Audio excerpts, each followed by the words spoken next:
নমস্কার বন্ধুরা, আরেকটি কুকিং ব্লগে আপনাদের সবাইকে স্বাগত জানাই। তো আজকে আবার একটি রেসিপি নিয়ে চলে এসেছি, কাঁচকলার কোপ্তা কারি।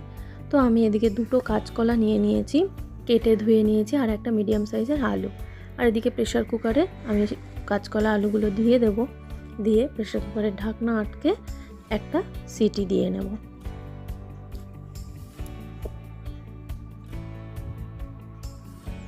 তো আমি প্রেশার কুকারটা গ্যাসে বসিয়ে দিয়েছি, আর এদিকে আমি আগের থেকেই ছোলার ডালটা ভিজিয়ে রেখেছিলাম।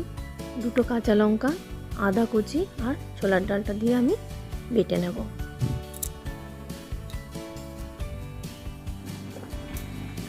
ছোলার ডালটা আমার বাটা হয়ে গেছে, এদিকে কাঁচকলাগুলো সিদ্ধ হয়ে গেছে। তো আমি এবারে নামিয়ে নেব কাঁচকলাগুলো সব এক এক করে।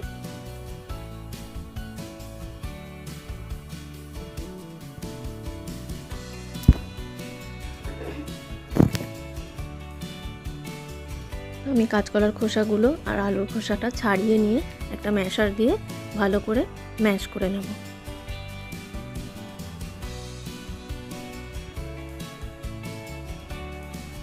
তো আপনারা দেখতে পাচ্ছেন ম্যাশ করা হয়ে গেছে।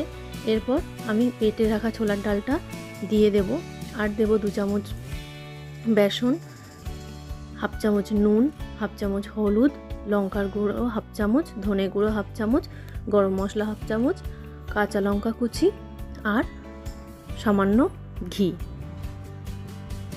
দিয়ে আমি ভালো করে মেখে নিলাম। মাখাটি খুব শক্ত করা যাবে না, নইলে কোপ্তাগুলো প্রচুর শক্ত হয়ে যাবে। তো এরপর আমি এগুলোকে একটা বল আকারে শেপ দিয়ে একটু চ্যাপ্টা টাইপ করে নিলাম। আপনারা আপনাদের ইচ্ছা মতন শেপ দিয়ে নেবেন। তো হয়ে গেছে আমার এখানে সব রেডি। এরপর আমি কড়াইতে তেল দিয়ে দেবো, দিয়ে একে একে কোপ্তাগুলো আমি সব ভেজে নেব।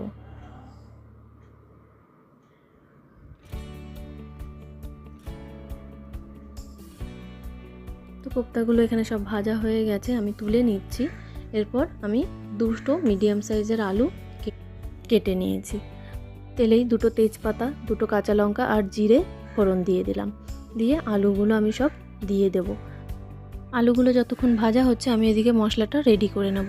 তার জন্য আমি 1 চামচ জিরে, একটা তেজপাতা কুচো করে দিচ্ছি, আর আদা, 3টে থেকে 4টে কাঁচা লঙ্কা, টমেটো কুচি দিয়ে আমি সামান্য পরিমাণ জল দিয়ে মিক্সি করে নেব মশলাটা।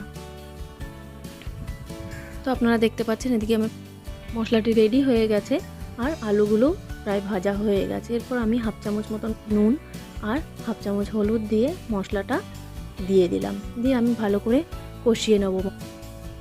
এতে আমি হাফ চামচ চিনি দিয়ে দিলাম স্বাদের জন্য। তো মশলাটি ভালো করে কষানো হয়ে গেছে। এরপর আমি পরিমাণ মতন জল দিয়ে দিলাম। এরপর ঢাকা দিয়ে আমি আলুগুলো সিদ্ধ হতে দেবো।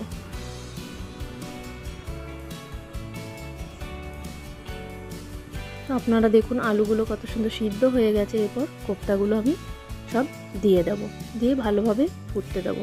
তো বন্ধুরা, আপনারাও একবার এইভাবে বানিয়ে খেয়ে দেখবেন নিরামিষ কাঁচকলার কোপ্তা কারি। আশা করি আপনাদের ভালো লাগবে। তো এদিকে ফুটে গেছে ভালোভাবে, আমি নামিয়ে নিলাম। আর উপর দিয়ে 1 চামচ মতন ঘি আমি ছড়িয়ে দিলাম। তো আজকের রেসিপিটি আপনাদের কেমন লাগলো অবশ্যই কমেন্ট করে জানাবেন, আর একটা লাইক অবশ্যই করে দেবেন। আর যারা নতুন দেখছেন অবশ্যই চ্যানেলটিকে সাবস্ক্রাইব করে পাশে থাকবেন নতুন নতুন রেসিপি পেতে।